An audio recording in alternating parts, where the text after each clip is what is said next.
Hello student, good morning. Welcome back to my online class. Student, आज हम Hindi second lesson 1 के question answer right करेंगे। आप लोग अपने हिंदी सेकेंड की नोट्स में अच्छी राइटिंग में जो क्वेश्चन आंसर बताया जा रहा है आप उसे राइट करोगे और लर्न करोगे। चलिए हम स्टार्ट करते हैं। आपका फर्स्ट क्वेश्चन है, भाषा किसे कहते हैं? तो आप आंसर राइट करेंगे।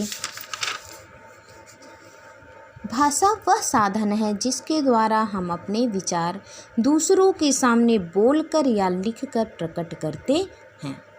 भाषा वह साधन है जिसके द्वारा हम अपने विचार दूसरों के सामने बोलकर या लिखकर प्रकट करते हैं तथा दूसरों के विचारों को सुनकर या पढ़कर समझ लेते हैं। दूसरों के विचारों को क्या करते हैं? हम सुनकर, दूसरे के विचार हम सुनकर और पढ़कर समझ लेते हैं। भाषा विचारों के आदान प्रदान का माध्यम है। आप अपने नोट्स कॉपी में आप पूरा आंसर भाषा का राइट करोगे। भाषा का पूरा डिफिनीशन जहाँ तक हम बताए हैं पूरा राइट करेंगे। फिर आपका क्वेश्चन बनता है कि भाषा के प्रकार। आपका सेकंड उसी में क्वेश्चन है कि भाषा, तो आप इसमें भाषा का डिफिनीशन लिखने के बाद लिख देंगे कि भाषा के प्रकार। भाषा 2 प्रकार की होती है, मौखिक भाषा और लिखित भाषा। फिर चलते हैं हम अपने सेकंड क्वेश्चन पर। कौन कौन सी भाषाएं देवनागरी लिपि में लिखी जाती हैं? कौन कौन सी भाषाएं देवनागरी लिपि में लिखी जाती हैं? चलिए हम सेकंड आंसर देखते हैं। देवनागरी में लिखी जाने वाली कौन कौन सी भाषाएं हैं? चलिए स्टार्ट करते हैं। देवनागरी में आप राइट करोगे देवनागरी में लिखी जाने वाली भाषाएं। पहले इतना क्वेश्चन का आप राइट कर दोगे। देवनागरी लिपि में लिखी जाने वाली भाषाएं हिंदी, संस्कृत, मराठी, गुजराती, नेपाली भाषाओं की लिपि देवनागरी है। हिंदी, संस्कृत आप ऐसे भी राइट कर देना जहाँ तक हम लाइन किए हैं तो भी आपका आंसर सही होगा। हिंदी, संस्कृत, मराठी, गुजराती, नेपाली भाषाओं की लिपि देवनागरी है। आपका सेकंड आंसर कंप्लीट हुआ। आपका थर्ड क्वेश्चन है, व्याकरण किसे कहते हैं? तो आप व्याकरण का डेफिनेशन राइट कर देंगे। व्याकरण द्वारा किसी भाषा को शुद्ध रूप से बोलने, लिखने एवं पढ़ने के नियमों का ज्ञान होता है। व्याकरण द्वारा किसी भाषा को शुद्ध रूप से बोलने, लिखने एवं पढ़ने के नियमों का ज्ञान होता है। स्टूडेंट, आपका ओनली 3 क्वेश्चन था जो कि कंप्लीट हुआ। चलिए इसके बाद हम एक्सरसाइज भी देख लेते हैं। निम्नलिखित एक्सरसाइज नंबर 4, निम्नलिखित वाक्यों में भाषा का कौन सा रूप है? आपको आंसर पहले देना होगा। निम्नलिखित वाक्यों में भाषा का कौन सा रूप है? दादी कहानी सुना रही है, मौखिक भाषा है या लिखित भाषा?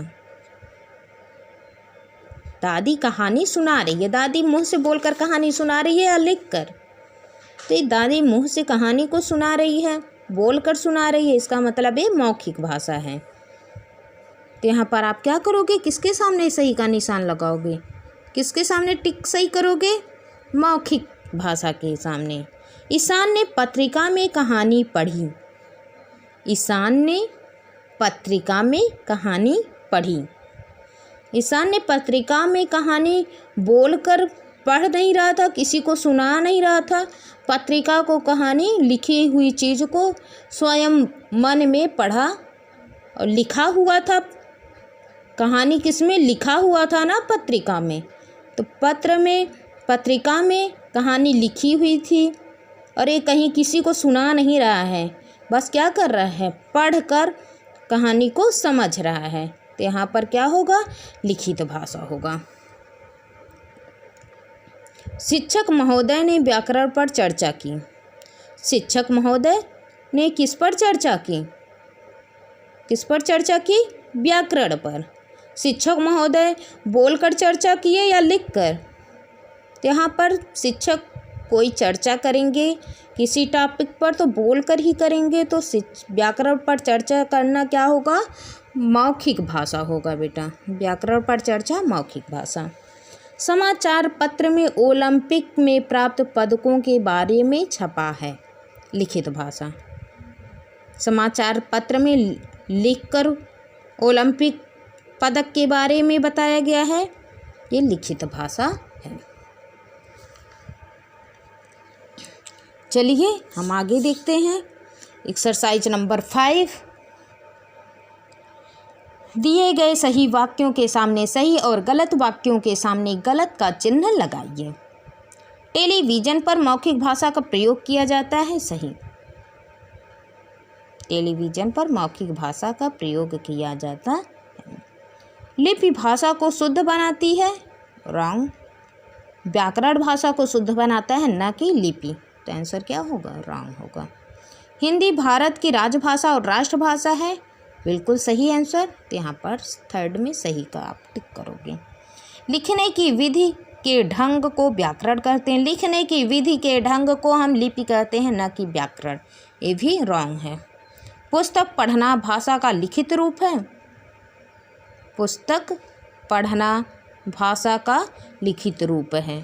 पुस्तक हम पढ़ रहे हैं, कोई चीज़ हम पढ़कर नॉलेज प्राप्त कर रहे हैं, तो यहाँ पर हम क्या करें? ये क्या है? लिखित। कोई अपना विचार दिया है, कोई है ना, कोई विद्वान है जो वो अपना विचार पुस्तक पर डाले हैं, उसको हम पढ़कर ज्ञान प्राप्त कर रहे हैं, तो यहाँ पर क्या है? लिखित भाषा होगा।